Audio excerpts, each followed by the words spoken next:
பிரபல பாலிவுட் நடிகர் பிரதீப் ராவத் காலமானார். வில்லன் கதாபாத்திரங்களில் முத்திரை பதித்தவர் பிரதீப் ராவத் என்பது குறிப்பிடத்தக்கது. இரத்த புற்றுநோயால் பாதிக்கப்பட்டு சிகிச்சை பெற்று வந்த நிலையில் சிகிச்சை பலனின்றி தற்போது அவர் காலமானார். கூடுதல் விவரங்களோடு இணைகிறார் செய்தியாளர் ராஜா. ராஜா வணக்கம், விவரங்களை பதிவு பண்ணலாம் நீங்க.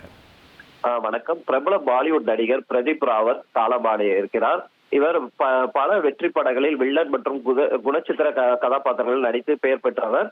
இவருக்கு வயது 74. ரத்த புற்றுநோய் பாதிப்பு காரணமாக மும்பையில் உள்ள ஒரு மருத்துவமனையில் சிகிச்சை பெற்று வந்த நிலையில் சிகிச்சை பலனின்றி இன்று காலமாகி இருக்கிறார். ஹிந்தி, தெலுங்கு மற்றும் தமிழ் உள்ளிட்ட பல மொழி படங்களில் நடித்திருக்கிறார். மேலும் மகாபாரதம் தொடரில் அஸ்வத்தமாக நடித்து பிரபலமானவர். குறிப்பாக லகான், இந்தியில் லகான் திரைப்படம், அதே போல் தமிழில் கஜினி, விஸ்வாசம் போன்ற படங்கள் எல்லாம் நடித்திருந்தார். அதுவும் கஜினி படத்தில் இரட்டை வேடங்களில் நடித்து மிகப்பெரிய பெயர் அவருக்கு தந்தது. இவரது மறைவு செய்தி திரையுலகத்தில் பெரும் சோகத்தை ஏற்படுத்தி இருக்கிறது. திரையுலக பிரபலங்கள் மற்றும் ரசிகர்கள் சமூக வலைதளங்களில் அவருக்கு இரங்கல் தெரிவித்து வருகிறார்கள். உங்களுடைய விவரங்களுக்கு நன்றி ராஜா. இனி செல்லும் இடமெல்லாம் செய்தி. தந்தி டிவியின் வாட்ஸ்அப் சேனலை ஃபாலோ பண்ணினா செல்ல இருக்கும் இடமெல்லாம் செய்தி. இதோ QR கோட் இப்பவே ஸ்கேன் பண்ணுங்க, ஃபாலோ பண்ணுங்க.